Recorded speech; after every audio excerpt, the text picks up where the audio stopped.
இந்த சிருஷ்டியே என்னுடைய திருவிளையாடல், எல்லாம் மாயை.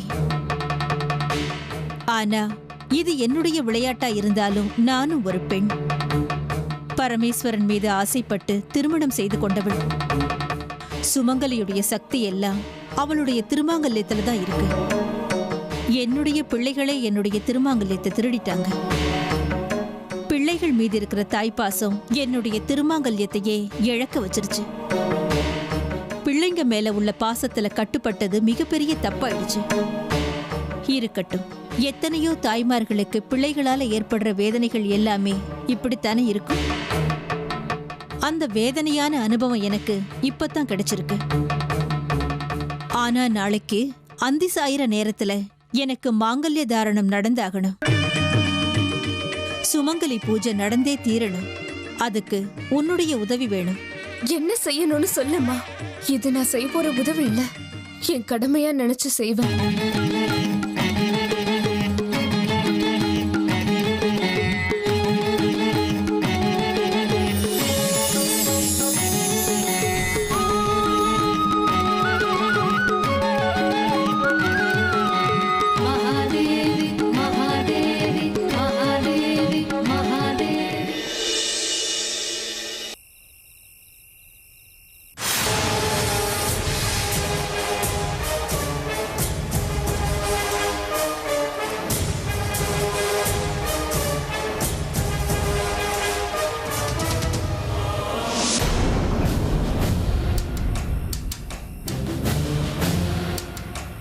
உன்னை பாராட்டுறேன் மாரியப்பா, உன்னை நான் பாராட்டுறேன்.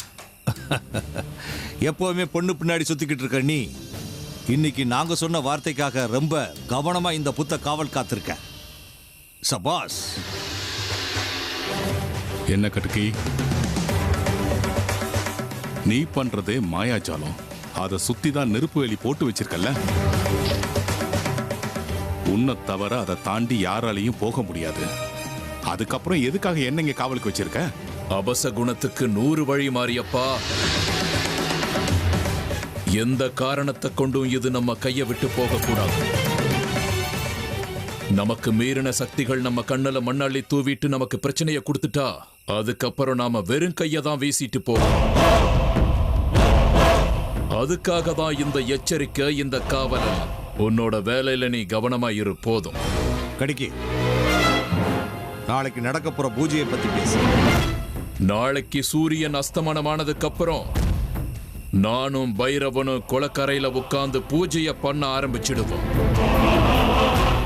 அது ரொம்பவே கடுமையான ஒரு தவமாயிருக்கும். எல்லாம் நினைச்ச மாதிரி நடந்தா அந்த குளம் மொத்தமும் நம்ம கட்டுப்பாட்டுக்குள்ள வந்துடும். என்ன ஆனாலும் சரி, பூஜையில எந்த தடங்களும் ஏற்படக்கூடாது. அதுவும் பூஜைகள் நடக்கிற அந்த இடத்துல ஸ்திரீ பிரவேசம் இருக்கவே கூடாது. அதாவது எந்த பெண்ணுடைய காலும் அங்க படக்கூடாது. நீ கவலைப்படாத கட்டுக்கி, அந்த வேலையை நான் பார்த்துக்கிறேன். நீ இந்த இடத்திலேயே இரு மாரியப்பா.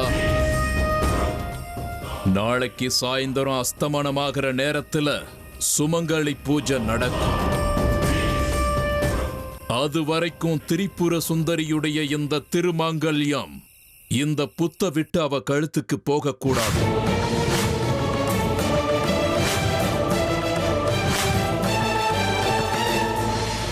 சரி, குளத்துக்கிட்ட யாரும் வராம நான் பாத்துக்கிறேன். இப்ப உன்னுடைய அந்த அம்மன் தலை வணங்கித்த ஆகணும் விருப்பாக்ஷா.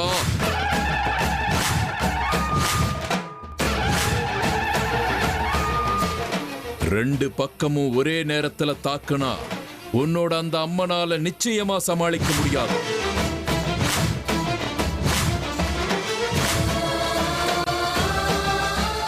தாக்குதல் எவ்வளவு பலமா இருக்குங்கிறது நாளைக்கு தெரிய வரும். சக்ராபுரியில நடக்கிறது நம்ம திருவிளையாடலா அம்மன் திருவிளையாடலான்னு தெரிய வரும். என்னோட கணிப்பு சரியா இருந்தா நாம ஜெயிக்கிறத யாராலையும் தடுக்க முடியாது விருப்பாக்ஷா. நாம ஜெயிக்க போற நேரம் நெருங்கிடுச்சு.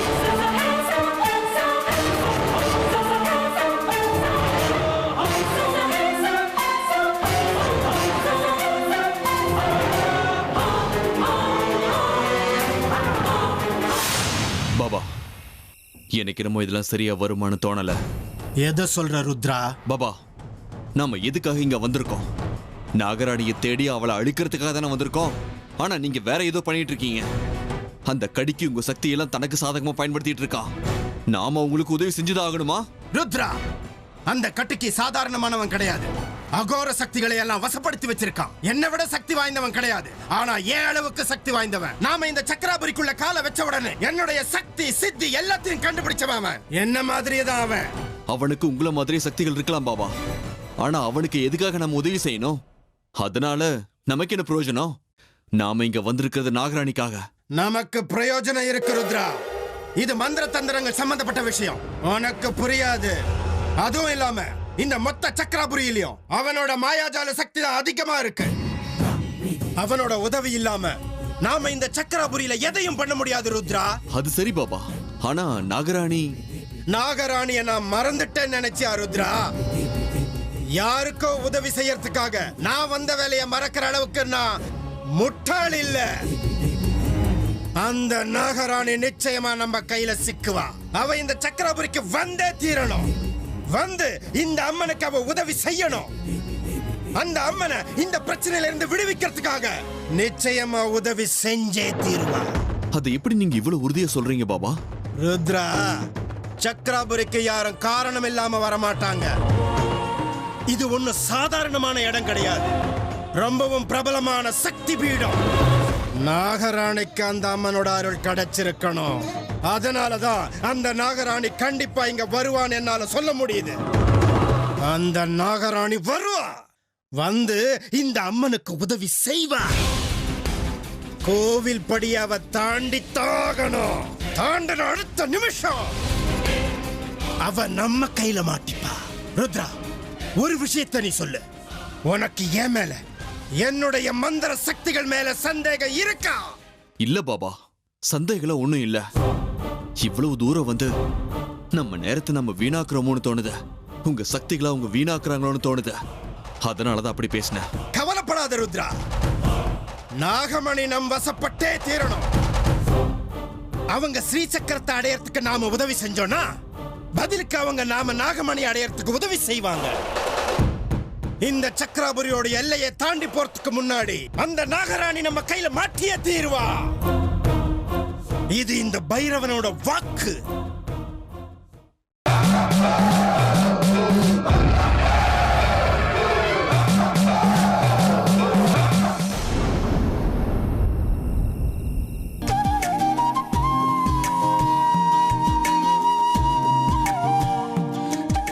எடுத்துக்கோங்க.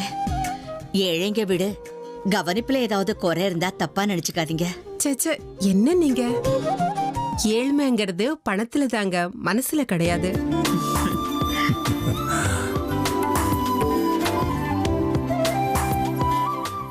இந்த காலத்துல யார் இப்படி விழுந்து விழுந்து கவனிக்கிறாங்க சொல்லுங்க? எங்களுக்கு இங்க வந்ததுல ரொம்ப சந்தோஷம். இங்க பாருங்க, நாங்களும் ஏழ்மையில இருந்து வளர்ந்தவங்க தான். கஷ்டம்னா என்னன்னு எங்களுக்கும் தெரியும். ஏழ்மையில இருக்கிற அன்பும் நம்பிக்கையும் பணம் வந்ததுக்கு அப்புறம் கிடைக்குமான்னு நீ தெரியாது. சொல்றது உண்மைதாப்பா. பணம் வந்தா நம்பிக்கை, தெய்வம், பண்பு இதெல்லாம் காத்துல போயிடும். அந்த பணங்கிற விஷயம் எப்படிதான் மனுஷனோட கண்ணை கட்டி போடுதோ. ஆனா உங்க பொண்ணை பார்க்கும்போது என் மனசுக்கு ரொம்ப சந்தோஷமா இருக்கு. இப்ப இருக்கிற பொம்பளை பிள்ளைங்களோட இந்த பொண்ணை ஒப்பிட்டா இந்த பொண்ணு ஒரு தேவதை.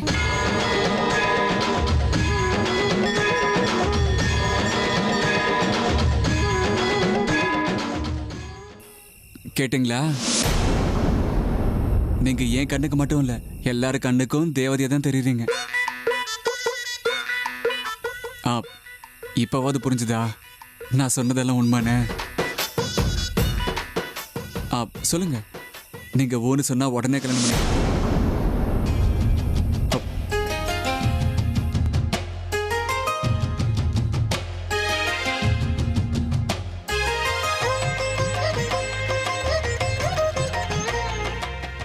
நம்ம மல்லி கூட அப்படிதாமா, ரொம்ப லட்சணமான பொண்ணு. இவளை பார்க்கும்போது சாக்ஷாத் அந்த அம்மனையே பாக்குற மாதிரி இருக்கு.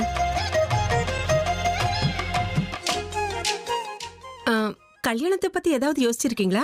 இன்னும் இவ சின்ன பொண்ணுதான், கல்யாண வயசெல்லாம் வரல. அதுவும் இல்லாம நல்ல மாப்பிள்ளை கிடைக்கணும்ல. குணம் இருந்தா வேலை இல்ல, இதுல வேலை பணம் ரெண்டும் இருந்தா குணம் இருக்கிறது இல்ல. எல்லாம் கலிகாலம். அம்மன் தாலியை கூட விட்டு வைக்க மாட்டேங்கிறாங்க. இந்த கொடுமையை எங்க போய் சொல்றது சொல்லுங்க? எனக்கு இன்னும் கூட நம்பிக்கையே வர மாட்டேங்குது. இல்ல அம்மனோட தாலியை போய் யாராவது திருடுவாங்களா? பேராசக்காரங்க, அவங்களுக்கெல்லாம் மனசாட்சி இருக்காது. அந்த மாதிரி ஆளுங்களை எல்லாம் மகமாய் சும்மா விட மாட்டா.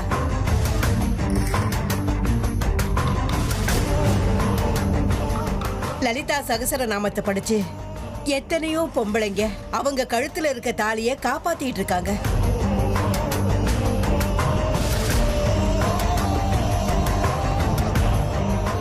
அப்பேற்பட்ட அம்மனுடைய திருமாங்கலியத்தையே களவாட துணிஞ்சிருக்காங்க அப்படின்னா அம்மன் அவங்கள சும்மாவா விடுவா?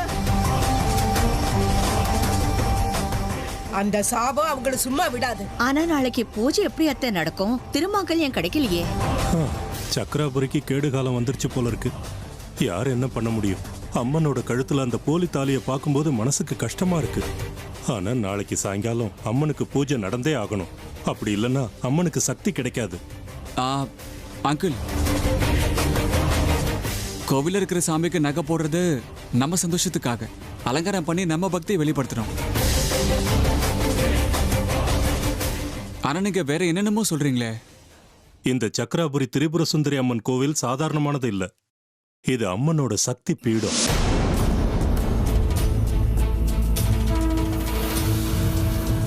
ஸ்ரீ சக்கரத்தோட சன்னிதானம்.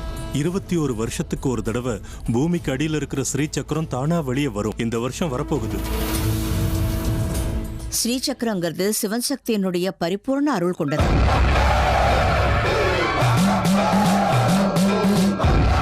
அந்த ஸ்ரீ சக்கரத்துக்கு முழு சக்தி வரணும்னா சுமங்கலி பூஜை நடந்தே ஆகணும். யாரோ பேராசக்காரங்க செஞ்ச காரியத்தால இந்த வருஷம் சுமங்கலி பூஜை நடக்காது. அந்த பூஜை நடக்காம சக்கர உற்சவம் நடக்காது. நடக்கும். சக்கர உற்சவம் நடக்கும்.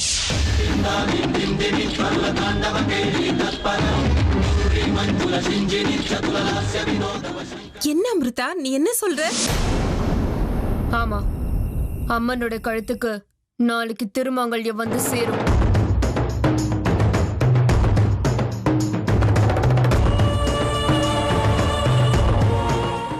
அம்மனை தோக்கடிக்கணுங்கிறது அவ்வளோ சுலபமான காரியம் இல்ல.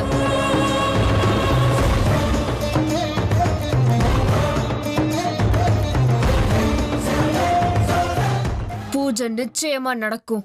இந்த வருஷமும் ஸ்ரீ சக்கர உற்சவம் நடந்தே தீரும்.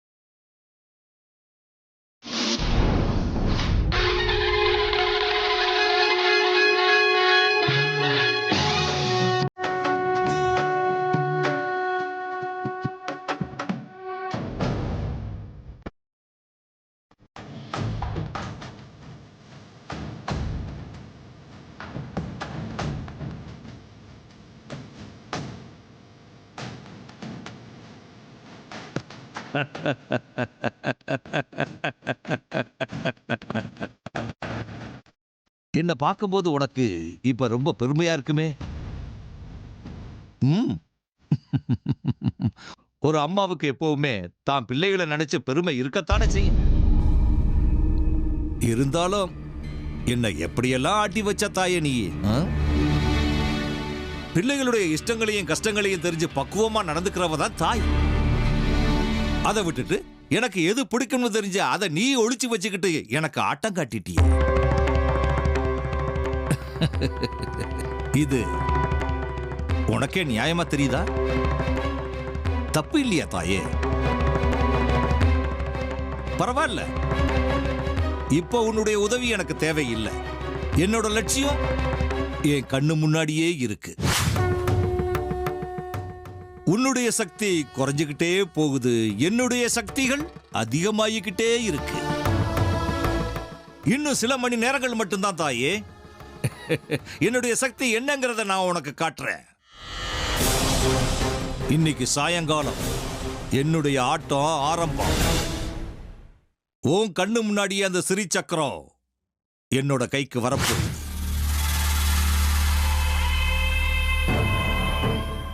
ஆரம்பத்திலிருந்தே என்னுடைய காரியங்களுக்கெல்லாம் நீ தடையா வந்து நின்னுதுக்க. அதுக்காக சில நேரத்தில் நான் வருத்தப்பட்டிருக்கலாம், இன்னும் சில நேரத்தில் உன் மேல கோவப்பட்டிருக்கலாம். ஆனா நான் உன்னை ஆராதிக்கிறவன் இல்லையா?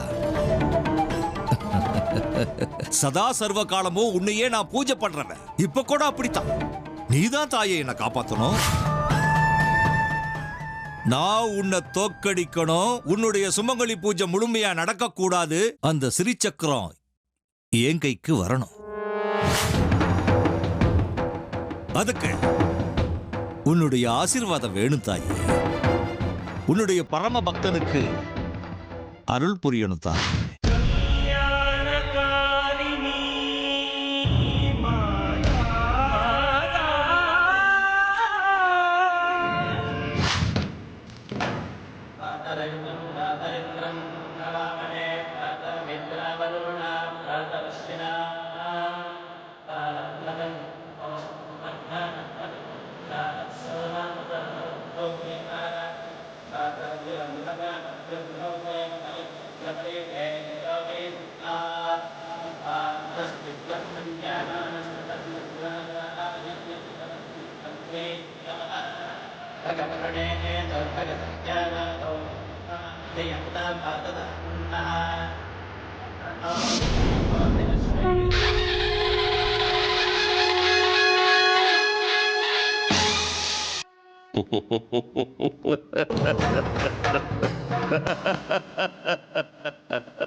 எனக்கு ஒரு சந்தேகம். என்னது? ருத்ரனுடைய சந்தேகம் என்னங்கிறது நான் சொல்றேன். எங்க எதிரியான அந்த நாகராணி ஏற்கனவே சக்கராபுரிக்குள்ள வந்துட்டா. அதுவும் மனித உருவுல வந்திருக்கா. அந்த அம்மன் அவளை பயன்படுத்திக்கிட்டு அவ மூலமா அந்த திருமாங்கல்யத்தை எடுத்துருவாளோன்னு பயப்படுறான். இல்லையா ருத்ரா? ஆமா பாபா. அதுக்கு வாய்ப்பில்லை ருத்ரா. அம்மனுடைய சக்தி குறைஞ்சிடுச்சு. திருமாங்கல்யம் எங்க இருக்குன்னு தேடி கண்டுபிடிக்கிறது நடக்காத காரியம். அந்த புத்துக்கிட்டையும் சரி, அந்த நெருப்பை தாண்டியும் சரி, யாராலையும் போக முடியாது. மனுஷ கண்களுக்கு அது வெறும் புத்து மாதிரி தான் தெரியும். அதனால புத்துக்குள்ள திருமாங்கல்யம் இருக்குன்னு யாராலையும் கண்டுபிடிக்க முடியாது. அது மட்டும் இல்லாம மாரியப்பா அங்க காவலுக்கு உட்கார்ந்திருக்கான். உன்னுடைய சந்தேகத்துக்கு இப்ப ஆதாரமே இல்ல ருத்ரா. திருமாங்கல்யம் பத்திரமாயிருக்கு. ஆனா நாம எப்படி இந்த குளத்தை நம்ம கைவசப்படுத்துறதுங்கிறத தான் நாம செய்யணும். பூஜை ஆரம்பிக்கிற நேரம் வந்தாச்சு. காட்டுக்கு விருப்பாட்சா, இனி இந்த குளத்துக்கு பக்கத்துல எந்த ஒரு பெண்ணும் வரக்கூடாது. சுமங்கலி பூஜை நடக்க போகுது. கோயில்ல பெண்கள் கூட்டம் ரொம்ப அதிகமா இருக்கும்னு நினைக்கிறேன். ரொம்ப எச்சரிக்கையா நீ காவல் காக்கணும். கூடவே அந்த புத்து மேலையும் உன்னோட கவனம் இருக்கணும். பூஜை ஆரம்பிச்சதுக்கு அப்புறம் மத்த எந்த விஷயங்களை பத்தியும் எங்களால யோசிச்சுக்கிட்டு இருக்க முடியாது விருப்பாக்ஷா. அத பத்தி கவலைப்படாத. அங்கதான் மாரியப்பன் காவல் காத்துக்கிட்டு இருக்கான்ல, அவன் மேல எனக்கு நம்பிக்கை இருக்கு. இந்த இடத்தை நான் காவல் காக்குறேன். ருத்ரா, நீ இந்த குளத்துக்கு காவலா நில்லு. யார் வந்தாலும் விடக்கூடாது. சரிங்க பாபா. விருப்பாக்ஷா, அந்த மல்லி வீட்டிலேயே இருக்கிற மாதிரி ஏற்பாடு பண்ணு. அந்த அம்மன் அவ மூலமா ஏதாவது ஒரு விளையாட்டை விளையாடி நம்ம காரியத்தை கெடுக்கிறதுக்கு முயற்சி செஞ்சாலும் செய்வா. சரி, நான் சேகரன் கிட்ட சொல்லி ஏற்பாடு பண்றேன். பூஜை ஆரம்பிக்கிற நேரம் வந்தாச்சு. காட்டுக்கு